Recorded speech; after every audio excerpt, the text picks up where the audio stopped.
Hi friends, బాగున్నారండి? నేనైతే చాలా బాగున్నానండి. మీరు అందరూ బాగుండాలి. హాయ్ ఫ్రెండ్స్, బాగున్నారండి? నేనైతే చాలా బాగున్నానండి. ఈరోజు మా కూర ఏంటో కర్రీ ఏంటనుకుంటున్నారండి? అది ఏం కాయో మీరు చెప్పాలండి కామెంట్లో. అలాగే ముక్కలు కట్ చేశానండి, ఉల్లిపాయ 2 కట్ చేశాను. అలాగే ఈ కర్రీలోకి బెల్లం బాగా కొంచెం ఎక్కువ వేయాలండి. అలాగే కళాయి పెట్టాను, 2 టేబుల్ స్పూన్లు ఆయిల్ వేసాను. అలాగే పచ్చెనపప్పు, మినప్పప్పు, అలాగే ఆవాలు, అలాగే జీలకర్ర 1 స్పూను.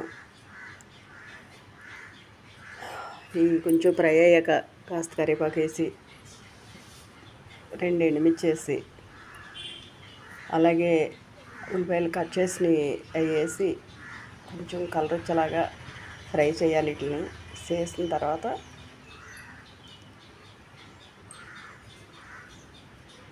అప్పుడు కోసి పెట్టిన కూర ముక్కలు ఉన్నాయి కదండి, ఏం ముక్కలో ఏం కాయో చెప్పాలండి, మీరు కామెంట్లో పెట్టాలి.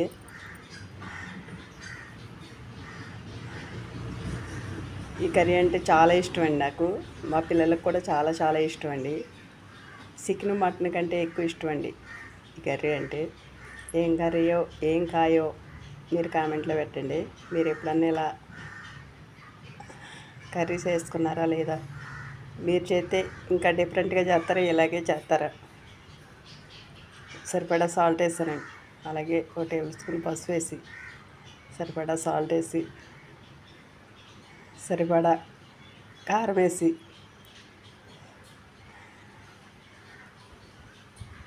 కొంచెం మూత పెట్టి అలా ఉంచితే మగ్గుద్దండి.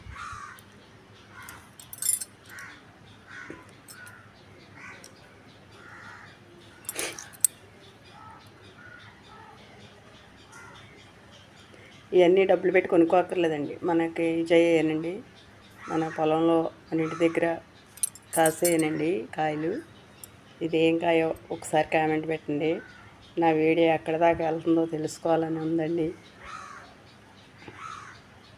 అలా కామెంట్ పెట్టండి, షేర్ చేయండి, లైక్ చేయండి.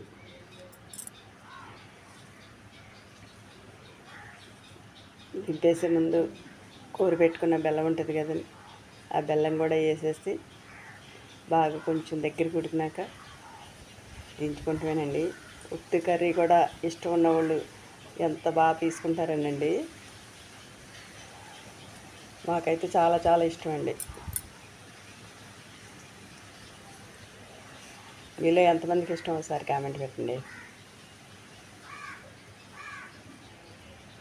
కాస్త దింపేసాక కొత్తిమీర వేసానండి. సూపర్ అండి. మీరు కూడా ఒకసారి ఇలా